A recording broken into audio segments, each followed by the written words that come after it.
Hello, welcome to Conversations with Yemi and Bimbo David. Today we have a special edition.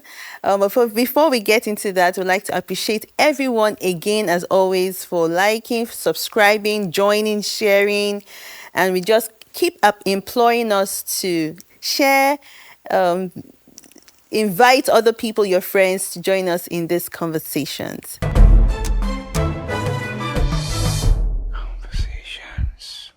So like I said, we have a special guest. So my husband is not here today, but I have our first daughter with us today. Hi everyone, my name is Pelumi Davids. Yes, so Palumi is joining, taking the place of her dad, and I'm excited to have this conversation with her. So obviously, different generations, different backgrounds, different mindsets. And so I'm interested in hearing from your perspective about some of the things that we've talked about here. One of the episodes we had, in recent times, we talked about social media.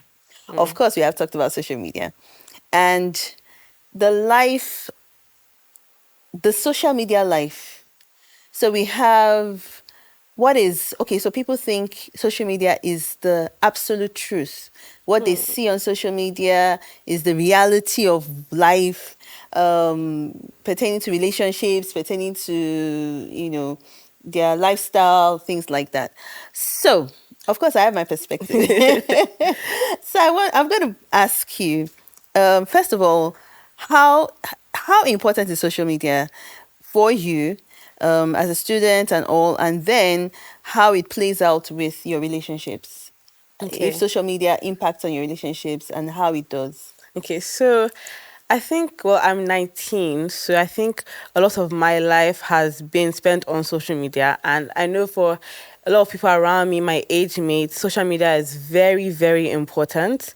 And it's just how we communicate with the world. We see the world through social media, through Instagram, through Snapchat, through Twitter. That's how we see the world. TikTok. Yes, TikTok. Yes, that's a big one. So social media is a very important avenue with how we communicate with each other and how we connect with the world. I would say for relationships, I know there's a funny thing that has been going around of how some teenagers, for example, when they see a celebrity relationship breakup, they'll be like, oh my gosh, I don't believe in love again. And they'll forget that their parents are still married at home. So it's forming that reality of what love should look like, what a friendship should look like. So I think, that's a very interesting angle. Okay, that's very, very interesting because it's so true. So the fact that a celebrity relationship broke off doesn't mean that's the reality. But a lot of teenagers, or let me not just say teenagers, Gen Zs, what's the generation? Gen Zs, millennials, and all that. See social media, the life that is depicted in social media as the truth. Yes, or very, very close to the truth, yes. And they forget that the reality is that, like you said, their parents are still together, but it doesn't click. So what do you think is going on? So is it that it's because of those celebrities, people, the younger generation tend to believe or accept the life of the influencers more than the real life that they have, the real interactions that they have?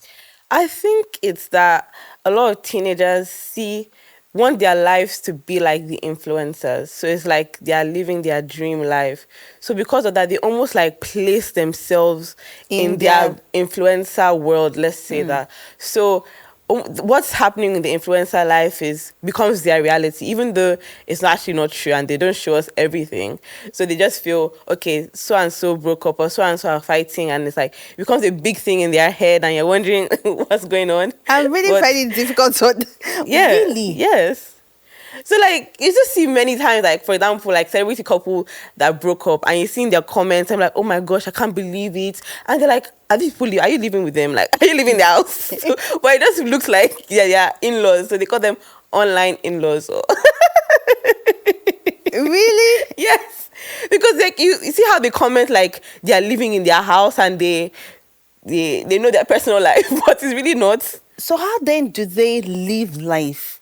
Because there's a world, a social media life that is almost like that is their reality. Yeah. But but they have their real life, as in they have their friends, that Yeah. is that they have their parents, they have their siblings, but it's looking like the younger generation will miss out on true, authentic, Definitely. but they don't Yeah. see it that way. Yeah, I think a lot of teenagers and young people are becoming addicted. And like some of my friends say they have noticed that their emotions, they're not really in touch with their emotions because of how quick their emotions can change online. For example, you see a sad post and you feel sad, and the next minute you're seeing a happy post and you're happy, and the next minute you're seeing something that's exciting, and you're feeling all these emotions at once, and it's like we don't know that it's actually affecting us subconsciously. And then when we live outside, we don't like how our emotions relate in the actual world. We're not really there's a disconnect, Yeah. because we're not handling our emotions online. So something. So you see, this is really important. Why we have to talk about this. I know that a lot of younger people are lonelier than even us as adults in this generation, because even though they're the ones on that space or in that space, they are not connected in the real life. Yeah. So I'd like to, just use this opportunity to encourage young people, if you're watching, or maybe you're a parent of a young person, to help. We need to help. I guess I'm thinking Yes. so, because even for her, she's 19, as she said, but intentionally there are times I'm like, put that phone down. Let's talk. Let's play a game. Let's go out. Let's take a walk. So we need to help them. Like she said, it's an addiction already, and then we need to help them break that addiction. We need to help them connect.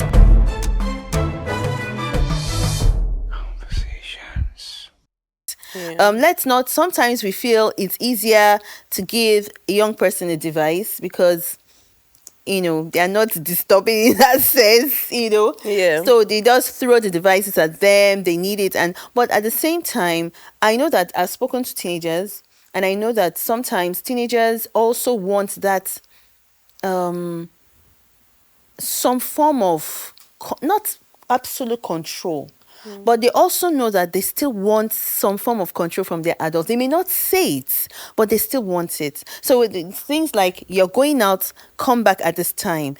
So they may just throw caution to the wind and say, I'm free, I'm independent. But still, teenagers should have that form of boundaries. That, put the device down, let's take a walk, let's play a game, let's talk, and let's help them. Because the truth is, I've been hearing more about teen suicides, young Yeah. people committing suicide, young people being depressed, young people doing, a lot of going to some extremes, because in spite of the fact that they are the ones on social media. Yeah, and I think it also has to do with attention, because when teenagers feel like they don't get the attention, like in the family or with their friends, they go to social media. And an influencer the way they put their caption, I think is very smart, because they throw out a question and we answer it in our head. So automatically we think that the You understand influencer is this? giving us attention. And like we post something, people comment, they are giving us attention, and that gets into our head. So we're like, the only way we get attention is by going on Instagram, going on TikTok, and losing out the attention that might come from parents, siblings, or actual friends. So I think that's also Okay, another so big what thing. would you say, if you're going to talk to an adult, a parent, what kind of attention? Because parents would say, I'm making money, I'm working hard for you guys, I'm trying to put you to the best, at least give you some, invest quality in my children. So what would you tell an adult, a parent that has a 19-year-old son or daughter, how they should pay attention to them? I think I know teenagers can say their parents are disturbing them, but we actually like it. Like honestly, we like it. And I know some people can brag that at least my dad takes me out. It becomes a bragging thing. So I think intentionally, even if it's like once a week, twice a month, you don't have to go out or spend money. Just stay inside the house, watch TV together while you're talking. Just something that you are doing together. I Yeah. think that really helps, and like it leaves a memory, and that memory actually counts Yes, more yes. than the That money. memory is important. There's a way we treat one another that the person feels that, what, this person is Yeah. not paying attention, or like we always say here on this platform, there's no value, there's no respect. So it's about listening, it's about, talking, it's about, allowing them express themselves, even if what they're saying is, why are you thinking that way? Don't judge them, Yes. accept their perspective, their opinion. Don't get into the how can you be talking like that? Those extremities, and then having those conversations. Yeah. Yeah, right? Hmm. Okay, so if I want to be an influencer as your mom, yeah, because social media social media can also impact positively. I'm sure you Yes, know. yes, yes. But I shouldn't be an influencer. I don't think so. Can you imagine? Why? I Why? mean, But you see, the thing is, they are Christian influencers. yeah, Yeah, because I know you've spoken about some of them, yeah, and that's their because I feel that there's an agenda, or there's hmm, an intentionality behind some content on social media, yeah, where influencers push certain content and they're being sponsored, to promote certain principles, certain beliefs, certain behavior. And as Christians, we also need to come on board and, tell people that, what, okay, it's a free world. Everybody has the right. Social media is open to everyone. As much as you're doing yours, we too, as Christians, yeah, right, should also give voice to some standards that we know to be right, or we've proven to be right, right? yeah. Creating content that it will help, that will uplift, that will encourage. So what do you think? I think a lot of Christians are still ashamed of being Christians because Hmm. I think they live double lives. Because, okay, you see a lot of influencers, for example, yesterday, Sunday, they'll go to church on Sunday, and then the next post is something totally different from what they posted about God. So I think a lot of Christians are still like ashamed or scared to be fully a Christian on social media. I know, for example, if you post a Bible verse on your Instagram story, people will be watching you more carefully about what you're going to post next. So I think posting that restricts some people's behavior. So I think firstly is to ask like teenagers, young people on social media, that are you really a Christian, and like how is that actually reflecting your behavior, or are you just a Christian on Sundays? Because then once you start actually living like a Christian, you'll be careful of what you post, the caption, who you follow, and that will automatically, even if you don't want it to automatically reflect in your post or the content you even see yourself. So I think that's the first thing. Okay, I agree with you, and I think I know I follow some celebrities and some influencers on social media that are Christians. Okay. However, they may not necessarily say, I'm a Christian, Yeah. but their content would tell you that this person's a Christian. Yeah. So I'm thinking that, because we're not perfect. Is it disadvantage?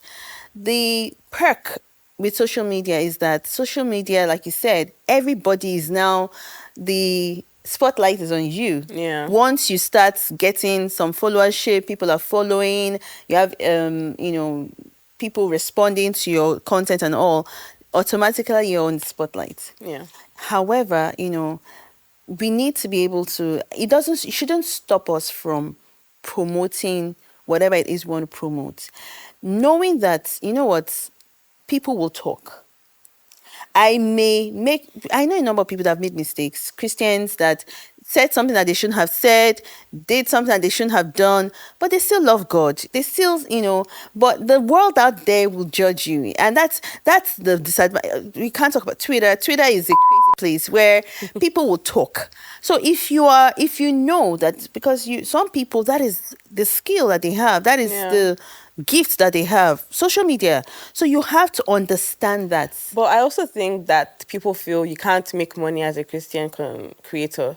Like, especially, for example, in Nigeria, there are not a lot of Like we can't point out maybe one or two Christian creators who we say, okay, they are living well compared to creators that are doing content, just Yeah. secular content. So I think that's also stopping a lot of people, that they can't make money being a Christian content Content creator. creator. So what is the point of actually doing it? Because people are more In tune with attracted to the to secular lifestyle. yeah. So Yeah. that's what gets the money, right?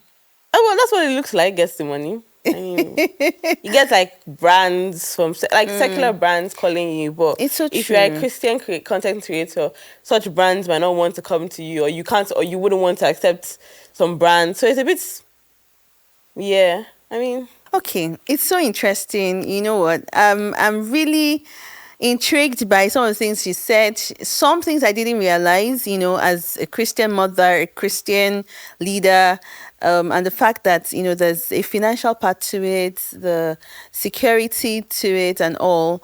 And it's so a conversation that we need to keep talking about. We will talk about this and more. Thanks for joining us.